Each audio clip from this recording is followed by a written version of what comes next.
하나님 말씀은 요한일서 4장 13절부터 21절 말씀까지입니다. 제가 읽습니다. 그의 성령을 우리에게 주심으로 우리가 그 안에 거하고 그가 우리 안에 거하시는 줄을 아느니라. 아버지가 아들을 세상의 구주로 보내신 것을 우리가 보았고 또 증거하노니 누구든지 예수를 하나님의 아들이라 시인하면 하나님이 저 안에 거하시고 저도 하나님 안에 거하느니라. 하나님이 우리를 사랑하시는 사랑을 우리가 알고 믿었노니 하나님은 사랑이시라. 사랑 안에 거하는 자는 하나님 안에 거하고 하나님도 그 안에 거하시느니라. 이로써 사랑이 우리에게 온전히 이룬 것은 우리로 심판날에 담대함을 가지게 하려 함이니 주의 어떠하심과 같이 우리도 세상에서 그러하니라. 사랑 안에 두려움이 없고 온전한 사랑이 두려움을 내어 쫓나니 두려움에는 형벌이 있음이라. 두려워하는 자는 사랑 안에서 온전히 이루지 못하느니라. 우리가 사랑하면 그가 먼저 우리를 사랑하셨음이라. 누구든지 하나님을 사랑하노라 하고 그 형제를 미워하면 이는 거짓말하는 자니 보는 바 그 형제를 사랑치 아니하는 자가 보지 못하는 바 하나님을 사랑할 수가 없느니라. 우리가 이 계명을 주께 받았나니 하나님을 사랑하는 자는 또한 그 형제를 사랑할지니라. 아멘. 압달락은 하나님의 사랑과 성도들의 사랑의 당위성에 대한 논증이었습니다. 본문은 하나님과 성도들과의 참된 교제와 관련한 교훈입니다. 이러한 본문은 내용상 둘로 구분이 됩니다. 첫 번째는 성도와 하나님과의 교제와 연합의 원리입니다. 요한은 13절에서 그의 성령을 우리에게 주심으로 우리가 그 안에 거하고 그가 우리 안에 거하시는 줄을 아느니라 했습니다. 이는 12절에 대한 보다 상세한 설명입니다. 12절에서는 어느 때나 하나님을 본 사람이 없으되 만일 우리가 서로 사랑하면 하나님이 우리 안에 거하시고 그랬죠. 하나님께서 성도들 안에 또 성도들이 하나님 안에 거함에 대한 이야기였습니다. 그렇다면 하나님이 성도들 안에 그리고 성도가 하나님 안에 거한다는 것은 무슨 뜻인가? 바로 그와 관련한 설명이 본문 내용인 거죠. 이러한 의미의 발언은 이미 2장 24절과 28절에서도 있었습니다. 그리고 3장 24절에서는 본절과 거의 문장이 비슷하게 표현하기도 했고요. 본문 13절에서 드러나는 뚜렷한 의미는 두 가지입니다. 그중 하나가 성도가 하나님 안에, 하나님이 성도 안에 거하는 원리에 대한 설명입니다. 즉 성도와 하나님과의 교제는 어떻게 하느냐, 그런 의미인 거죠. 여기서 거하고에 해당하는 헬라어는 메노멘이라는 단어인데요. 이 단어의 원형은 메노라는 단어인데 문자적으로 함께 머무르다 그런 뜻이에요. 그러나 본문에서는 교제하다라는 뜻으로 쓰였습니다. 요한일서에서 이 헬라어 메노는 본서의 주요 주제이기도 합니다. 즉 하나님과 성도 간의 사귐, 이 교제를 나타내는 대표적인 단어인 겁니다. 그러니까 하나님이 우리 안에, 우리가 하나님 안에 거한다는 말은 하나님과 성도와의 교제가 매우 친밀하게 그리고 원활하게 이루어짐을 이야기하는 것입니다. 그렇다면 성도와 하나님과의 교제는 어떻게 이루어지는 것인가? 이에 대해서 요한은 성령을 주심으로 그랬습니다. 즉 성령을 통해서 이루어짐을 말한 겁니다. 그렇다면 이 부분 역시도 이미 앞에서 확인하였던 바와 같습니다. 곧 진리를 통한 교제와 교통을 이야기하고 있는 거죠. 그래서 3장 24절에서는 그의 계명을 지키는 자는 주 안에 거하고 주는 저 안에 거하시나니라고 말씀을 했던 것이죠. 그런데 이를 본문에서는 이 성도의 사랑을 전제로 해서 이렇게 말씀을 이어가고 있는 것입니다. 그러니까 3장에서는 성도와 하나님과의 교제를 진리를 통해서 진리를 순종함으로 이루어지는 것을 말했는데요. 본문에서는 결론적으로는 성도 사랑으로 이것이 이루어짐을 이야기하고 있는 것입니다. 그리고 13절에서 나타나는 또 하나의 의미가 하나님과 성도 간의 교제가 이루어지는 것과 관련해서 그것을 무엇으로 확인할 수 있느냐라는 문제인데요. 이 역시 성령을 주심으로 그런 그 말씀과 연결이 되는 것이죠. 그래서 이 13절을 직역해 보면 우리가 그 안에 거하고 그가 우리 안에 거한다는 사실을 알 수 있는 것은 그가 우리에게 주신 성령 때문이다. 그렇게 말할 수 있습니다. 이에 대해서 3장 24절에서는 우리에게 주신 성령으로 말미암아 그가 우리 안에 거하시는 줄을 우리가 아느니라. 그렇게 이야기를 했던 거죠. 그렇다면 성령은 무엇으로 성도들에게 이를 알게 해주시는가? 이 부분 역시 결론은 진리를 통해서라고 밖에는 달리 말할 방법은 없습니다. 성령은 진리의 영으로서 언제나 진리를 통해서 역사하시기 때문에 그렇습니다. 영지주의자들은 영적인 지식을 깨달은 자들만이 하나님을 알고 하나님과의 교제가 가능함을 말했습니다. 그러나 요한은 그렇지 않음을 이야기하고 있는 것입니다. 이는 성도들의 의지의 소산이 아니라는 것입니다. 1차적으로 하나님의 주권적 역사의 일환으로 설명하고 있는 겁니다. 따라서 하나님은 택한 백성들과 언제나 진리를 통해서 교제하시며 교통하시며 또 함께 해주신다는 사실을 논증해 가고 있는 거죠. 오늘날도 이 신비주의를 쫓는 자들은 영지주의자들과 매우 흡사합니다. 저들은 몇몇 특정인들에게만 하나님께서 자신을 나타내 주신 것이라고 그렇게 생각들을 하죠. 그리고 그것은 신비한 경험이나 능력을 통해서 확인되는 것으로 그렇게 주장을 합니다. 그러나 그런 것이 결코 아니다라는 거죠. 하나님은 하나님 백성들 모두에게 함께 해주시고 그들과의 교제와 교통을 이루시고 계신 것입니다. 그것이 바로 곧 성령, 곧 진리를 통해서 이루시는 역사인 것입니다. 우리가 말씀을 듣고 묵상하고 또 깨달은 바 말씀대로의 삶을 심히 중요하게 생각해야 하는 이유가 여기 있습니다. 이는 그 자체가 우리가 하나님 안에 하나님께서 우리 안에 거하시는 증거임을 논증하고 있기 때문입니다. 성도와 하나님과의 교제와 연합의 원리를 밝힌 요한은 이어진 14절에서 아버지가 아들을 세상의 구주로 보내신 것을 우리가 보았고 또 증거하노니 그랬습니다. 이는 자신은 물론 주님의 제자들이 주님과 직접 살을 맞대며 함께한 사실을 논증한 부분입니다. 그리고 이를 이야기하는 취지는 나사렛 예수가 그리스도라는 사실이 분명하다는 다음 절의 설명을 위함입니다. 그런데 요한은 여기서 주님에 대해서 세상의 구주란 표현을 썼습니다. 이러한 표현은 요한복음 4장 42절에서도 나오죠. 또 비슷한 의미로서 그렇게 진술한 바도 있습니다. 요한복음 3장 16절이죠. 하나님이 세상을 이처럼 사랑하사 독생자를 주셨으니 이는 저를 믿는 자마다 멸망치 않고 영생을 얻게 하려 하심이라. 세상을 이처럼 사랑했다. 본서 2장 2절에서도 그렇게 말했습니다.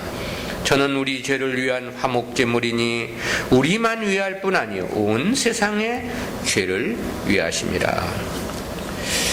이러한 온 세상 사람을 사랑했다, 세상을 사랑했다 이런 말씀 때문에 많은 사람들이 하나님은 전 인류 온 세상 사람들을 사랑하시고 또 인류 모두가 구원에 이르기를 원하신다고 그렇게 주장을 하는 사람들이 있죠. 그런데 이 문제는 우리가 이미 2장 2절에서 살펴보았습니다. 우리는 거기서 이는 이방으로 확장된 구속사적 개념의 표현임을 생각해 보았죠. 즉 모든 인류를 사랑하시고 그들 모두가 구원에 이르기를 원한다는 뜻이 결코 아니다라는 거. 요한복음 3장 16절에서 세상을 이처럼 사랑하사라고 말씀을 했지만 다시 요한복음 13장 1절에서는 세상에 있는 자기 사람들을 사랑하시되 끝까지 사랑하시니라 그렇게 말씀을 하셨습니다. 한마디로 세상 모든 사람을 다 사랑하심은 아니다라는 거죠. 본서 3장 10절에서 요한 자신이 하나님의 자녀들과 마귀의 자녀들이 나타남을 이야기했지 않습니까? 두 계보에 대한 출현을 명확히 한 것입니다. 그리고서도 하나님이 온 세상 사람들을 다 사랑하신다고 이야기한다는 것은 논리적으로도 합당한 해석이 아닌 것이죠. 따라서 아들을 세상의 구주로 보내셨다라는 것은 인류 모두를 사랑하셨다는 개념으로 이해해서는 안 됩니다. 이 역시 이방으로의 구속사의 확장이란 그런 개념적 의미로서 이해해야 하는 것이죠. 당신은 이스라엘만의 하나님이라고 그렇게 인식되고 있었지만 이제는 아니라는 그런 측면의 말씀입니다. 그리고 그렇게 이방으로 구속사가 확장되었기 때문에 그렇다면 누가 하나님의 자녀인가에 대한 문제를 요한은 이어서 논하고 있는 것입니다. 그것이 15절 말씀이죠. 누구든지 예수를 하나님의 아들이라 시인하면 하나님이 저 안에 거하시고 저도 하나님 안에 거하느니라. 이것은 2장 22절 말씀에 대한 보완적 설명입니다. 3장 24절에서는 주님의 계명을 지킴이 하나님이 저 안에 저가 하나님 안에 거하는 것임을 말했습니다. 또 본장 13절에서는 성도들 간에 서로 사랑함이 하나님이 저 안에 저가 하나님 안에 거하는 것임을 말했던 거고요. 바로 그것이 하나님이 저 안에 저도 하나님 안에 거하는 것이다. 그리고 다시 이어진 16절에서 그렇게 말했습니다. 하나님이 우리를 사랑하시는 사랑을 우리가 알고 믿었노니 하나님은 사랑이시라. 사랑 안에 거하는 자는 하나님 안에 거하고 하나님도 그 안에 거하시느니라.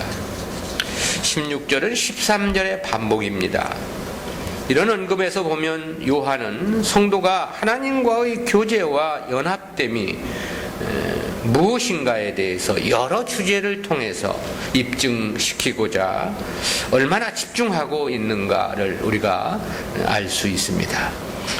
그리고 그것은 자기들만 특별한 지식으로 하나님과 특별한 교제를 나눈다는 영지주의자들의 폐해가 얼마나 교회 안에 심각한 상태였는가를 반증해 주기도 하는 것입니다.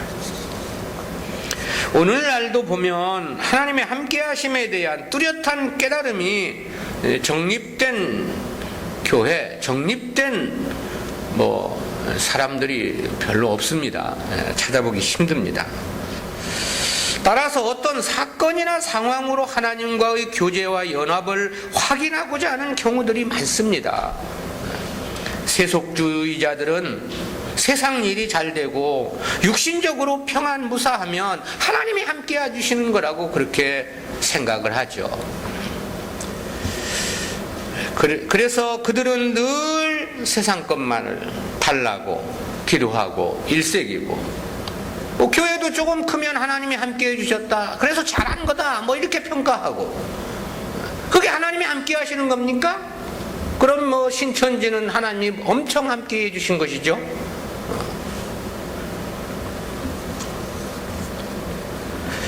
어떤 설교자는 성령이 함께 하심이 무엇인지 분별하지도 못한 채 설교 원고도 없이 자기 마음에 나는 말을, 마음에서 나오는 말을 성령의 감동에 의한 설교라고 주장을 하기도 하죠.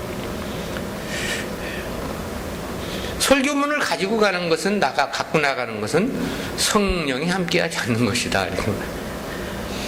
그러나 성령의 함께하심이라는 것은 그렇게 역사하는 게 아닙니다. 설교자가 성경을 연구하고자 할 때 말씀에 대한 바른 이해, 바른 깨달음으로 조명해 주시는 것, 그게 성령이 함께하심이라고 말할 수 있습니다.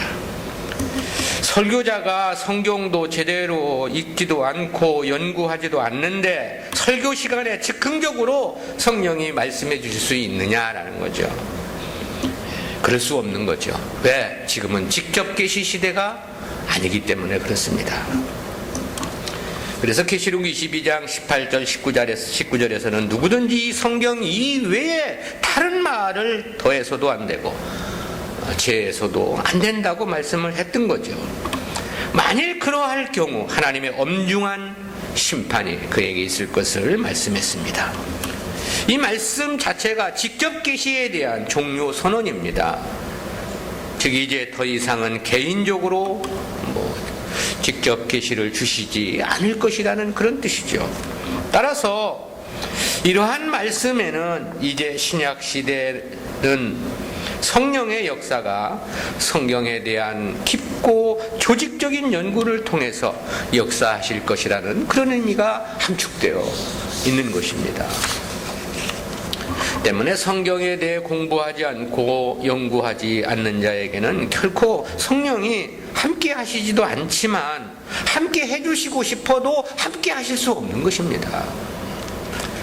성경은 성경 66권에 기록된 말씀 외에 다른 말을 해서는 안 된다고 하셨기 때문입니다.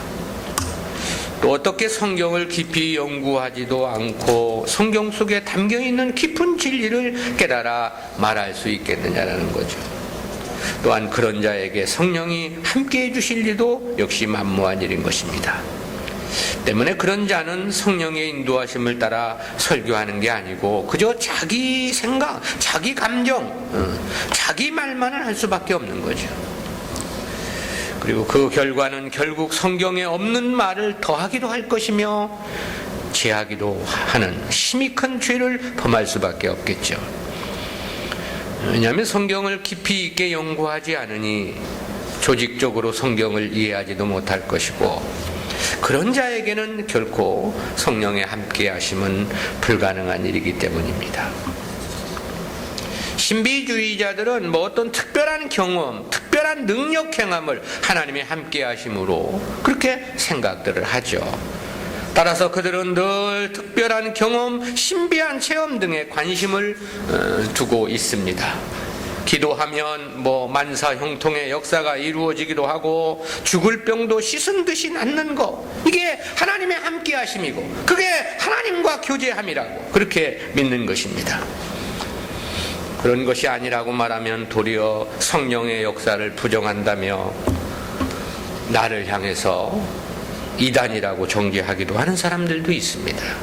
그러나 본문에서의 요한의 가르침은 명료합니다. 요한은 진리에 대한 바른 깨달음과 그에 따른 삶을 지금 이야기하고 있는 겁니다. 그리고 그 자체가 성도가 하나님이 성도 안에 거하시는 하나님과 성도 간의 진정한 연합이며 교제임을 선언하고 있는 것입니다. 성령을 주신다는 것은 곧 진리를 통해서 이루시는 하나님의 역사를 말씀하시기 때문에 그렇습니다. 그래서 주님이 그렇게 말씀을 하신 것입니다. 요한복음 16장 13절입니다. 그러나 진리의 성령이 오시면 그가 너희를 모든 진리 가운데로 인도하시리니 그가 자의로 말하지 않고 오직 듣는 것을 말하시며 장래일을 너희에게 알리시리라. 두 번째는 하나님과 성도와의 사랑이 가져다주는 결정적인 유익, 열매에 대한 논증입니다. 요한은 그 결과, 하나님과의 교제, 교통함의 결론에 대해서 그렇게 설명을 했습니다. 즉 성도가 하나님 안에, 하나님께서 성도 안에 거하는 진정한 사랑의 교제와 연합이 이루어질 경우 어떤 열매가 있느냐라는 것을 논증한 건데요. 이에 대해서 17절에서 그렇게 말했죠. 이로써 사랑이 우리에게 온전히 이룬 것은 우리로 심판날에 담대함을 가지게 하려 함이니 주의 어떠하심과 같이 우리도 세상에서 그러하니라.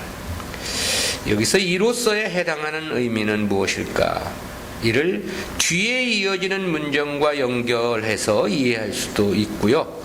아니면 앞에 16절과 연결해서 이해할 수도 있겠는데요. 그러나 문맥적으로 보면 앞에 16절과 연결된 문장으로 봄이 합당합니다. 왜냐하면 여기서 사랑이 우리에게 온전히 이루어진 것이라는 어구는 16절에서 하나님께서 우리를 사랑하신 그 사랑으로 이루어진 온전을 말하는 것이기 때문에 그렇습니다.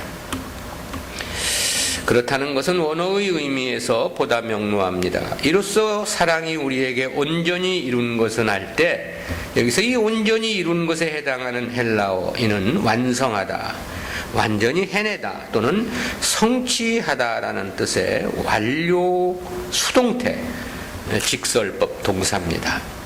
이는 사람의 행위로 이루어지게 되는 어떤 성도의 행위면을 나타내는 게 아닙니다. 그리스도를 통해서 이루어진 하나님과 성도 간의 연합된 사랑의 관계를 말하는 것입니다. 그리고 그 17절 하반절에서 주의 어떠하심과 같이 우리도 세상에서 그러하니라고 한 표현은 역시 같은 개념인데요. 우리가 심판날에 담대할 수 있는 것, 즉 구원에 대한 확신을 갖고 살아가는 것은 우리가 주님과 같이 되었기 때문이다. 그런 논증입니다. 그러니까 이 온전은 우리 성도들의 행위와 무관하게 주님의 대속의 공로로 이루어진 것임을 말하는 것이죠. 이 담대함으로 번역된 헬라어 솔직 또는 담력 또는 기탄 없이라는 뜻을 가진 목적격 명사인데요. 문자적으로는 숨김없이 밝히 드러내 보이다라는 뜻입니다. 그런데 여기서는 심판에 대한 자신감과 안정감이라는 의미로서 사용이 되었습니다. 다시 말하면 구원에 대한 확신과 관련한 담대함을 말한 거죠. 그것은 심판날에 담대함을 가지게 하려 함이라는 말씀에서 볼 때도 역시 명확합니다. 17절에 대한 보다 상세한 설명은 18절에서 이어지고 있죠. 사랑 안에 두려움이 없고 온전한 사랑이 두려움을 내어 쫓나니 두려움에는 형벌이 있습니다. 두려워하는 자는 사랑 안에서 온전히 이루지 못하느니라. 여기서 이 두려움, 이것은 높은 산에 올라가면 떨어질까 두려워하는 그런 두려움을 말하는 것은 아닙니다. 이것은 구원과 관련한 의미에서의 두려움을 말하는 것입니다. 이 전반부는 이 말 18절의 전반부는 17절에 대한 부정적 측면의 설명입니다. 당시 영지주의자들은 영적 지식을 깨달은 소수의 사람들만이 하나님과 교제를 할 수 있다고 말했습니다. 또 그들만이 구원에 이른다고 주장해서 많은 사람들에게 구원에 이룰 수 없다는 불안감, 두려움을 조장을 했죠. 오늘날 행위 구원을 주장하는 경우들도 역시 똑같습니다. 구원이 행위로 받는다는 것을 주장하다 보니까 그런 사람들은 평생을 믿으면서도 이 구원에 대한 담대함을 갖지 못합니다. 담대함보다는 구원을 실패할 수 있다는 두려움을 떨쳐버리지 못하죠. 바로 이 문제와 관련해서 요한이 말한 건데요. 왜 신천지가 저렇게 득세하는가 오늘날? 이 두려움 때문입니다. 14만 4천 명만 구원을 받는다고 원래 저들이 주장하지 않았습니까? 그 14만 4천 수에 들어가야 되니까 어떡합니까? 어쨌든 목숨을 거기 걸어야죠. 요한이 본문에서 두 가지를 말했는데요. 첫 번째는 구원에 대한 의심은 구원에 이를 수 없는 자들이라는 사실의 천명입니다.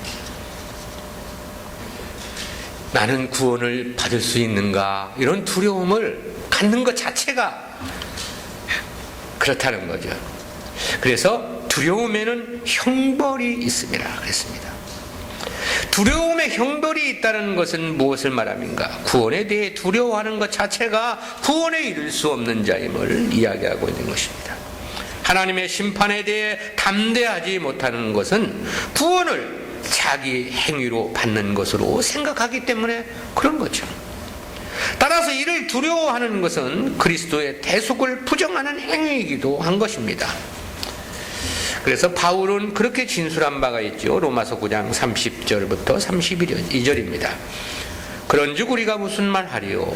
의를 쫓지 아니한 이방인들이 의를 얻었으니 곧 믿음에서 난 의요. 의의 법을 쫓아간 이스라엘은 법에 이르지 못하였으니 어찌 그러하뇨? 이는 저희가 믿음에 의지하지 않고 행위에 의지함이라. 부딪힐 또래 부딪혔느니라. 구원을 행위에 의지하면 부딪힐 또래 부딪힌다고 했습니다. 구원에 이를 수 없다는 거죠. 그래서 요한은 구원에 대한 두려움은 형벌을 지금 이야기하고 있는 것입니다. 그러나 하나님 백성들은 이미 창세 전에 그리스도 안에서 자신을 선택하셨음을 믿는 겁니다. 때문에 그들은 결코 심판이나 구원에 대해서 두려워할 이유가 없는 것이죠. 오히려 담대한 마음을 갖고 당당하게 하나님 앞에 나아가는 것입니다. 그리고 그들에게는 그것이 곧 그리스도의 사랑이 그들 심령 안에 온전히 이루어졌다는 증거라고 요한은 지금 설명하는 거죠. 두 번째는 심판을 두려워하는 자들은 하나님의 자녀가 아니라는 사실에 대한 천명입니다. 이에 대해서는 18절 하반절에서 두려워하는 자는 사랑 안에서 온전히 이루지 못하였느니라 했습니다. 구원에 대해 확신을 갖지 못하는 것 자체는 역시 자기 행위로 구원을 받고자 하기 때문이죠. 그리고 그것은 그 자체가 사랑 안에서의 관계가 아니라는 사실의 증거인 것입니다. 창세전 선택이란 이미 사랑이 그 안에 완성된 거죠. 그러므로 심판에 대해 담대하고 하나님 앞에 당당히 나아갈 수 있는 것입니다. 창세전 선택을 믿는 것 자체가 이미 하나님과 이 사랑이 그 안에 온전히 이루어진 것을 말하는 것이기 때문에 그렇습니다. 그러나 하나님과의 관계를 잘못하면 심판을 받을 수 있을 것이라는 정도로 인식을 하는 것은 그것은 곧 창세전 선택을 믿지 않기 때문이라고 말할 수 있습니다. 그리고 그렇다는 것은 하나님과의 사랑의 관계가 아니라는 증거이기도 한 거죠. 아버지와 아들의 관계가 아니라는 겁니다. 내가 잘못하면 그 심판을 받는다고 생각하는 것 자체가 아버지와 아들의 관계가 아닌 거죠. 이웃 사촌보다도 못한 하나님으로 하나님을 그렇게 인식하는 겁니다. 왜냐하면 이웃 사촌끼리라도 하더라도 결코 이웃을 영원한 지옥의 형벌에 처하지는 않을 것이기 때문에 그렇습니다. 그러니까 이는 그야말로 하나님과 마귀와 같은 철천지 원수 관계가 아니고서는 이거 불가능한 일입니다. 그러므로 심판에 대한 두려움을 갖는다는 것 그 자체, 그것이 실상 하나님과의 관계가 사랑의 관계가 아니라는 것을 이야기하는 것이죠. 물론 진리에 의한 확실한 깨달음을 갖지 못할 때 하나님 백성들에게도 어느 정도 이 심판에 대한 두려움은 있을 수 있습니다. 그러나 여기서 말하는 두려움은 그런 두려움을 말하는 것은 아닙니다. 이는 자기 행위를 통해서 구원을 이루고자 하는 데서 오는 두려움을 지적하는 것이기 때문입니다. 우리는 이러한 말씀을 통해서 역시 진리에 대한 바른 이해가 얼마나 중요한가를 깨닫게 됩니다. 믿음이란 우리가 하나님을 믿는 그 자체를 말하는 것이 아닌 것입니다. 구원에 이르는 믿음은 진리에 대한 바른 이해와 확신을 말하는 것이죠. 하나님의 심판에 대한 두려움을 갖는다는 것도 어찌 보면 하나님을 믿기 때문에 그런 두려움이 있는 것이라고 말할 수 있을 것입니다. 그러나 그 믿음은 사랑 안에서 이루어진 관계가 아니기 때문에 형벌이 뒤따르게 됨을 요한은 말한 거죠. 그리고 그렇다는 것은 구원에 이르는 믿음은 하나님 말씀에 대한 올바른 이해, 인식이라고 말할 수 있는 거죠. 그리고 올바른 말씀이란 무엇보다 창세전 선택과 그리스도의 대속의 은혜로 값없이 구원에 이르됨을 믿는 믿음이 그 핵심이라고 말할 수 있습니다. 왜냐하면 그와 같은 이해와 인식에서만이 심판에 대해 담대함을 가질 수 있기 때문입니다. 그리고 그것이 곧 우리 안에 하나님의 사랑이 온전히 이루어진 상태임을 말하고 있는 거죠. 그래서 요한은 19절에서 우리가 사랑함은 그가 먼저 우리를 사랑하셨습니다 그랬습니다. 즉 성도들에게 심판에 대한 담대함을 가져다 주는 것은 성도들의 믿음의 행위가 아니라는 겁니다. 하나님의 일방적인 역사로 말미암은 것임을 말하고 있는 거죠. 왜냐하면 하나님과 우리와의 관계에서 하나님이 먼저 우리를 사랑하셨음을 분명히 하고 있기 때문입니다. 이 먼저에 해당하는 헬라어 이 프로토스는 첫 자리나 최고의 위치 또는 중요성에 있어서 제일이라는 뜻도 있는데요. 또 시간적 측면에서 먼저라는 뜻도 있습니다. 본문에서는 시간적 측면에서 먼저라는 그런 의미로 사용이 됐습니다. 우리 인간이 하나님을 먼저 찾고 우리가 먼저 무엇인가를 행했기에 그 근거로 하나님이 우리를 사랑하시고 구원해 주시는 것이 아니라는 거죠. 하나님께서 먼저 우리를 사랑하셨음을 말씀하고 있는 것입니다.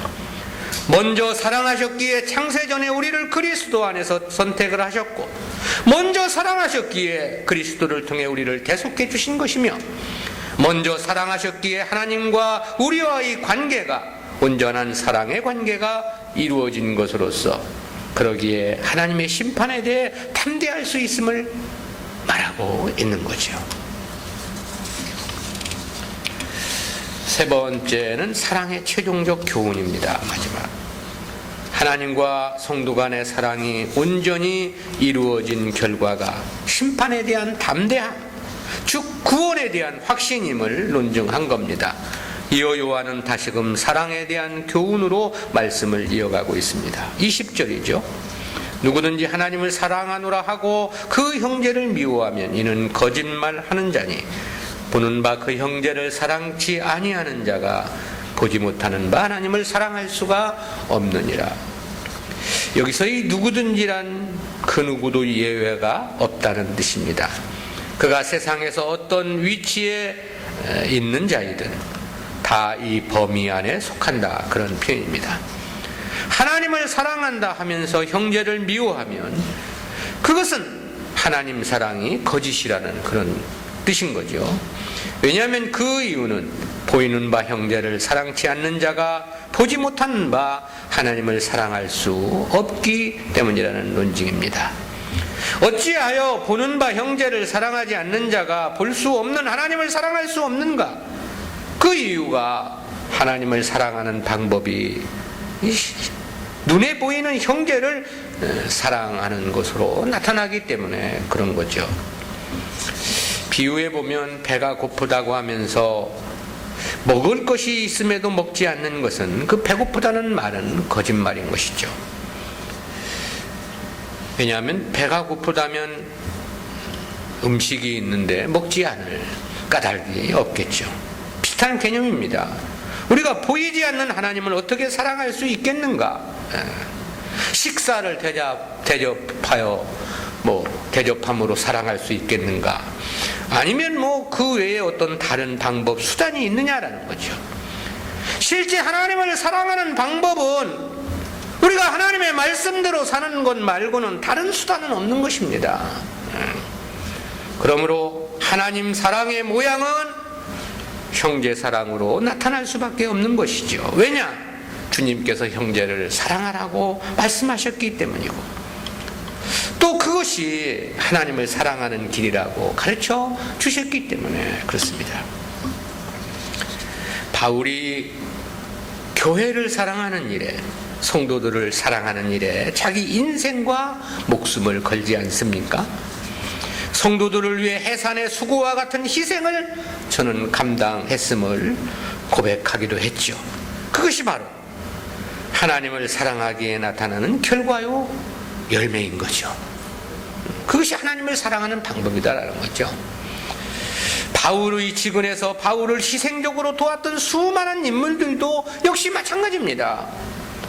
빌립보 교회가 환난의 많은 시련과 극한 가난 속에서도 바울의 선교 사역에 끝까지 희생적으로 동참했던 것도 동일한 거죠. 누가가 자기 인생을 포기하고 바울 한 사람만의 주치의로서 바울을 위해 일생을 살았던 경우도 역시 마찬가지입니다. 디모데, 디도, 실라, 아볼로, 브리스길라 부부, 에라스도, 에바브로디도, 드로비모, 마가, 그 외 수많은 사람들 역시 동일하죠.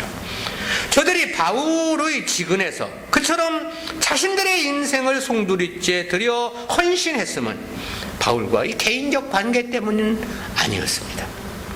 저들이 하나님을 사랑했기에 하나님 사랑이 그렇게 바울 사랑으로 나타났다, 그렇게 말할 수 있습니다. 때문에 요한은 21절 전반절에서 우리가 이 계명을 주께 받았나니 그랬습니다. 무슨 말인가? 하나님께서 형제를 사랑할 것을 명했고 그 명을 자기들이 받았다는 거죠. 그렇다면 하나님을 사랑하는 자는 그 계명을 지킬 것이 아니냐라는 것입니다. 만일 그 계명을 지키지 않는다면 그 자체가 하나님을 사랑하지 않는 증거라는 그런 뜻인 것이죠. 그것이 성도들에게 명하신 하나님의 계명이기 때문에 그렇습니다. 그래서 이어진 21절 후반절에서 하나님을 사랑하는 자는 또한 그 형제를 사랑할지니라고 말씀을 했습니다.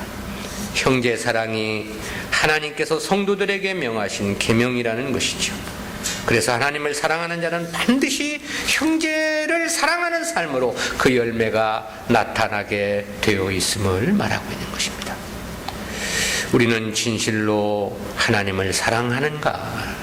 그렇다면 그는 반드시 형제를 사랑하는 극진함으로 나타나게 될 것입니다. 하나님 사랑함은 그의 계명을 지키는 것으로 나타날 수밖에 없는 까닭입니다. 물론 이 사랑은 복음을 통한 사랑이며 복음 안에서의 사랑이며 복음의 교제를 통해서 완성되는 사랑인 것입니다.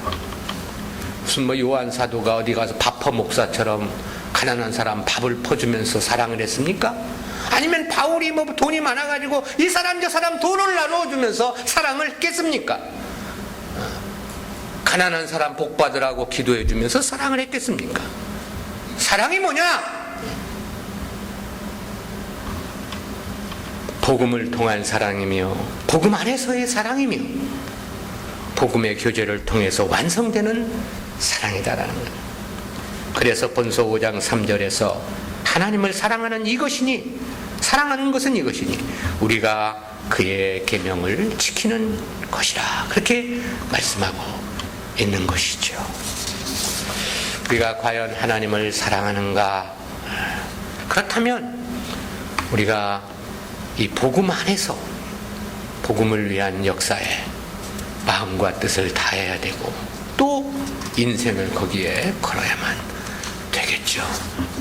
그것 말고 달리 형제를 사랑하는 방법은 없는 것이며 그것보다 더 고귀한 사랑 역시 없기 때문에 그렇습니다. 기도합니다. 사랑의 하나님, 은혜를 진실로 감사합니다. 주여, 저희들에게 귀한 말씀 깨닫게 해주시고 진정한 하나님과의 교제, 교통함, 하나님이 우리 안에 거하고 우리가 하나님 안에 거하는 것이 과연 무엇인가를 밝히 깨닫게 해주심 진실로 감사하옵고, 말씀을 깨달았기에 더욱더 말씀을 사모하고 감사하며 말씀대로 살아가는 삶이 될 수 있도록 도와주시옵소서. 감사드리옵고 예수님의 이름으로 기도드리옵나이다. 아멘.